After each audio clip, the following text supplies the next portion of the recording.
That's my presentation on how to hook up a laptop. He's super serious right now. I have no idea what I'm doing. It's all right. You need help. I just switched to a Mac. I had to be cool, right? Everyone in InfoSec needs a Mac, right? And I had just gotten a Mac. I don't know how to do that.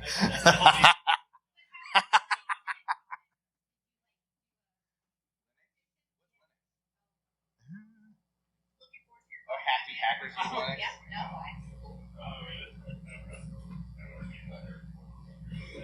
It's right there. Ladies and gentlemen, Jeremy Mio. Don't worry, I'm in management, so I don't know what's going on. Do I use this, or is that the mic setup too? Adrian. Wireless thing work? Yeah, I move around and I might hug people during it. So. I'm really trying to delay this, if you can't tell. Huh? Not that kind of presentation.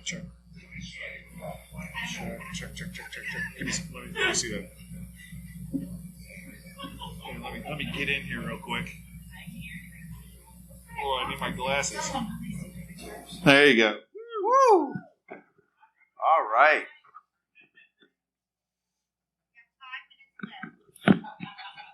Can I just attach it to this thing? Oh, yeah. Cool. All right. I assume I just do that. That works. Oh, whoa. Look at that. Cool. Welcome. My name's Jeremy Mio. If you didn't get that already, my name was called. And I lead Cuyahoga County's cybersecurity program. I also do a bunch of training stuff with this crazy person sitting in the front row. I know her. Not crazy, for the record, just a joke. And we give hands-on instant response tabletop exercises. We use a D20 system. So we use RPG-style gaming to get people out of their element and to really go through a lot of scenarios that they might see talks on or might hear of and never actually get anything. This looks usually a lot better online, but it is hands-on, instant response. There's a lot of slides here. You can just, right there, just me. It doesn't work with a projector. And this is usually a 3-hour training we give, so I'm just going to blow through some of these slides. There's a lot of demos that are in here. Yeah, you have No, I'm going to give this in 15 minutes. Exactly, 5 minutes for questions. So we're going to go through a lot just about tabletops, right? So a lot of people, look at that agenda. So we're going to kind of, no polls because we're not online. And just overview of tabletopics. How many people have been involved in tabletops? Great. All you can come up to this stage and you can give this presentation. And we go over a specific style of tabletops we do. It's a lot, right? A little much?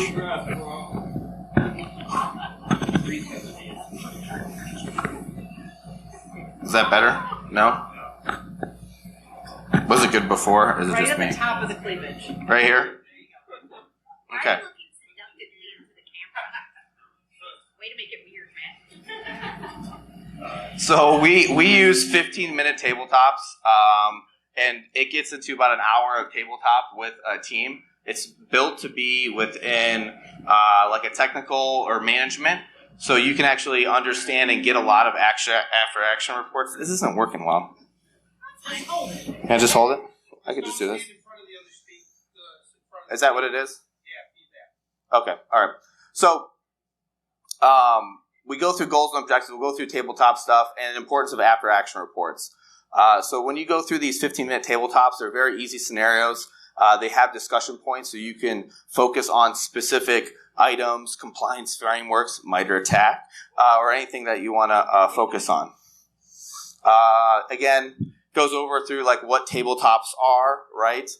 Discussion-based scenarios, and I can't see anything through here, so there you go. You can read that. I'm struggling right now.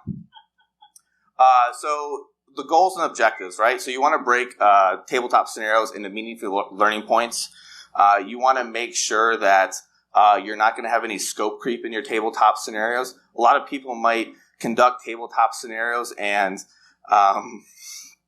they'll kind of go through a what if scenarios, and they'll go into this what if rabbit hole, right? So you don't want to do that. You want to have some type of focus. You want to get everybody on the same page and really go and have a goal and objective of tabletops. And you always also want your tabletop discussion points to be based on your incident response framework. If you don't have an incident response framework, you can use any one of the either SANS or NIST. So you want to have just basic like identification and detection, your containment, eradication, and your recovery and post stuff, right? So you want to always make sure you have, some type of objectives with that. Communication is big. A lot of tabletop scenarios will start companies will have tabletop programs where they don't have a really mature or developed cybersecurity program. And even if it's communication, you might start there. There's a lot of places that don't even have who to contact during an incident. Who is the point of contact for these systems? Who are these system owners, right? You can start there. You don't have to get in all of the crazy, EDR containment stuff. You just need to start with knowing what you have and who to contact to find more information during some type of scenario. There's do's and don'ts here. You can't really see that, but, again, break it into meaningful points. Some of the don'ts, one of the main ones is person, right? If you don't know who that person is, you're that person. So there's always going to be that person that either has the what ifs all the way until death, or they're the person that always says they can do everything. They have all the logs. They know where everything is. Or the person that is that knowledge holder, that keeper of knowledge. You don't want to, you want to get that person to not only be involved into these, even if they are that person, you want them to see if they can have some type of resolution with that.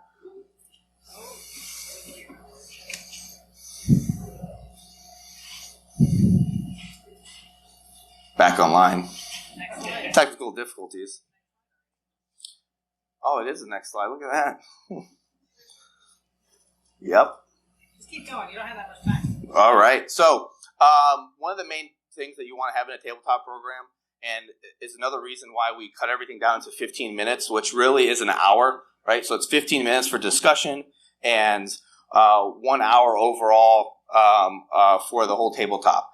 You want to build frequency, right? So you want to be able to do that weekly would be nice, but even monthly. So you can have a monthly tabletop. It's 1 hour. You get some technical folk. You also get some management in there. And maybe you bring in legal, and you just put them through a scenario. And these scenarios are very basic.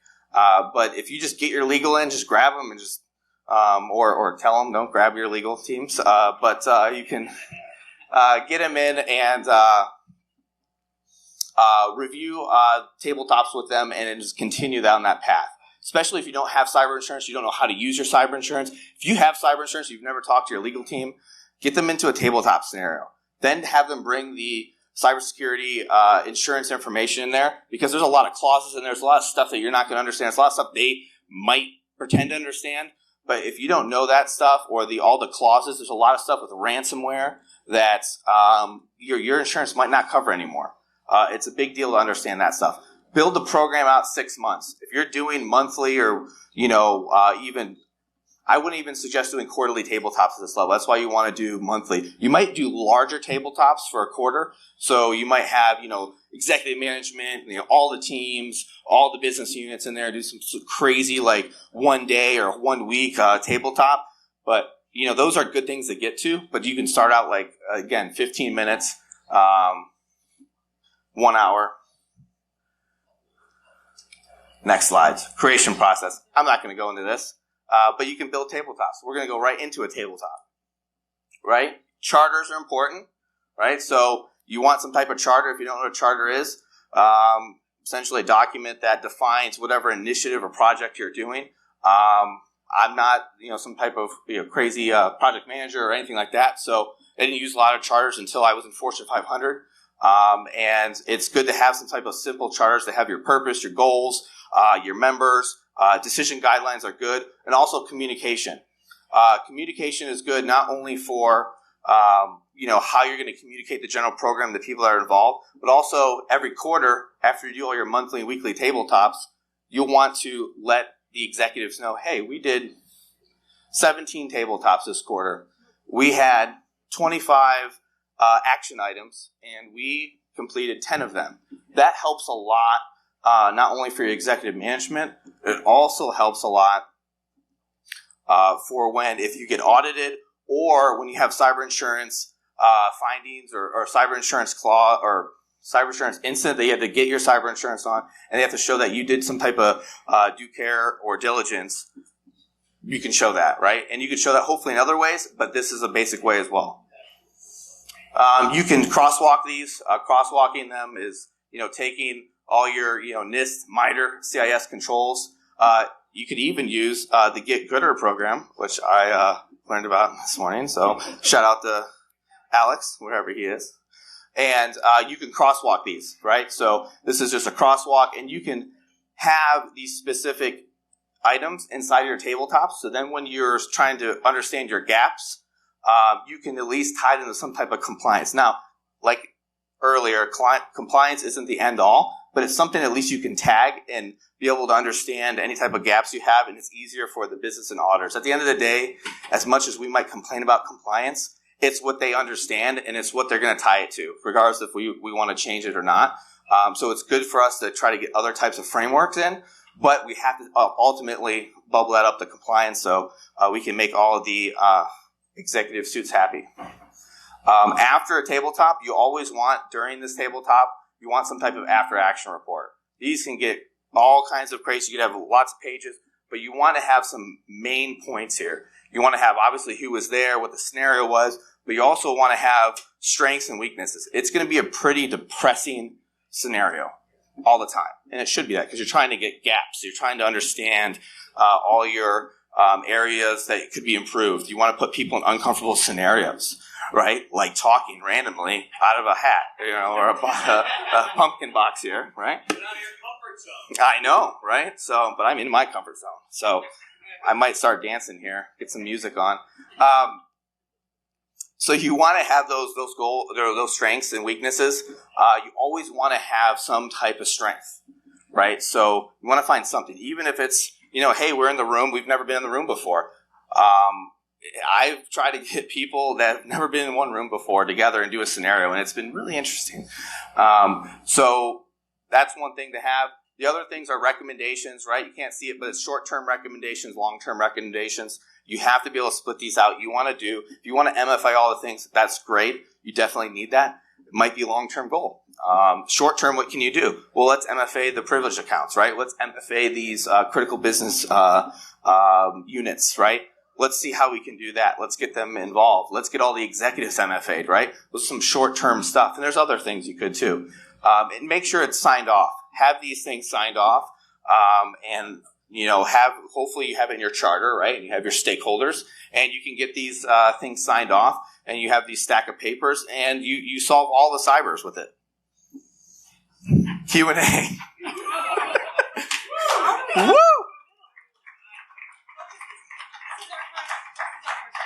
This is technically the first break in the training, so everyone can grab a drink. Cheers. Cheers. Do we want to go back? Wait. Well, let's just try to find one scenario, and I'm going to call on people. It's going to be fun. Boom! Look at that. Look at this. Oh, an employee in accounting. Let's call the security department. You got a security department, so you're reporting a wire transfer, right? Their wire transfer endpoint has a splash screen with a countdown window displaying information about how much to pay in Bitcoin. How do you respond? All right. Nope. Come on. Do I see anyone else over here? Anyone else? This gentleman over here. All right. Val, please. That's fine. Huh? Cry? Please, Miss Bats. Thank you. You have the floor. Thank you for this opportunity. I would immediately create a Coinbase account. A Coinbase account. And then set 2FA on it, honestly. That makes sense. 2FA on the Coinbase. That's good. Good practice. Okay. Cool. Great. Oh, I don't know. Yeah. response. Miss Berlin. I know her. Thank you for this opportunity. Make sure that it's not scareware. Make sure it's not scareware. What is scareware? What is scareware? What is scareware? What is scareware? It's so ugly. Nobody wants to know your friend. You Yeah. don't have to call me out. How many people have gotten a help desk or service desk ticket that says, hey, we got ransomware? And you're like, what? We don't have, all of our EDR and AI systems don't tell us we have ransomware. What is that? And they're like, no, they said it's ransomware. So we just like destroy it. We deleted the network. And it's like, why did you do that? Did you have any other information? Nope, but it said ransomware. The employee said, I saw the splash screen. It was there. Turned off the internet. Take Yep. it Yep, they just, everything gone, right? Cut wires. So, done, ransomware. Scareware. Right? So, no class poll. Oh, well, here's the class poll, right? So, this is like, contain the host, unplug, send, right? Panic, right? Pay the, Coinbase, number one, right? Attempt to remove, nah. Oh. Right? Exactly. That's the whole point. Fire It's the intern. fire the intern, right? HBO Max it, right? So. Contact my ISO. So right. So you want to have your learning points, right? So you have, do you pay it? Sometimes you might, if you're a large gas company, things like that. Or, hitting supply chain issues. Too soon, man. Too soon.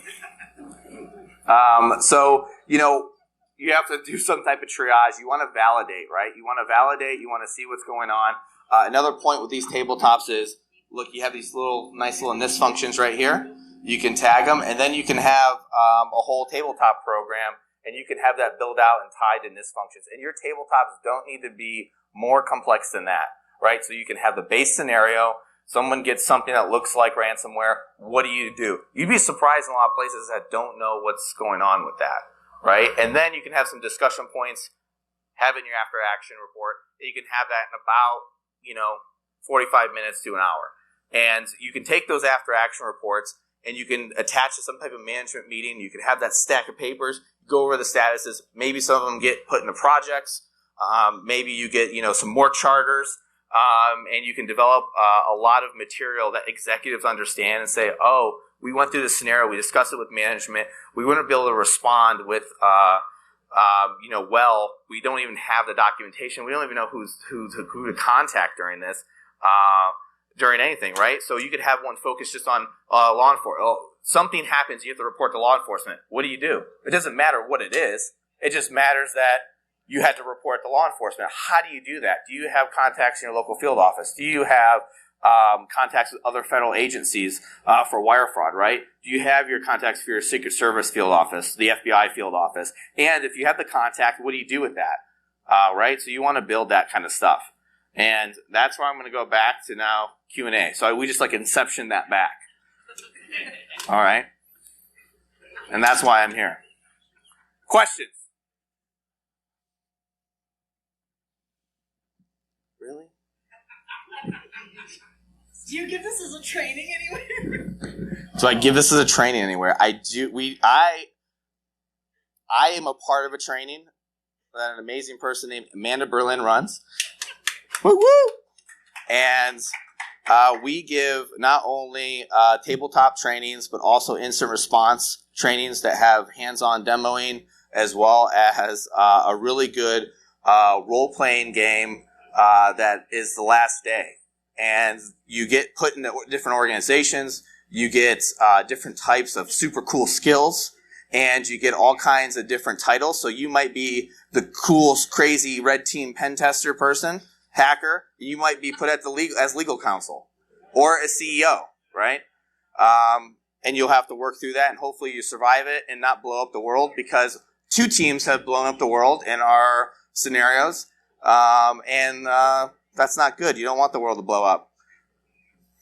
Question. Okay, so if we take this training class, will we be able to map what happens in our scenario to the get gooder?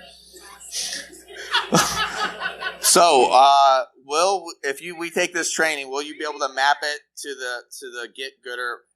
So we might have a close partnership with the get gooder framework, and that might be mapped. We currently do crosswalk to both CIS, the NIST, and MITRE, but I think the get gooder is going to gain a lot of traction, and we're going to map to that. I want a crosswalk. Crosswalk, yeah. It might be a skip. So. Oh. Is that a drink? Next question.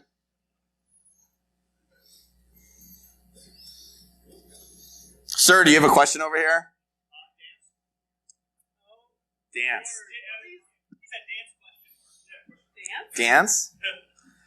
We do not have any current scenarios that cover dancing. But boogie, woogie, woogie. We can try to crosswalk that. We might do the electric slide. Wait, is the crosswalk a dance? I believe the crosswalk is a dance. It is crisscross. Yeah. Any other questions? Woo! Woo!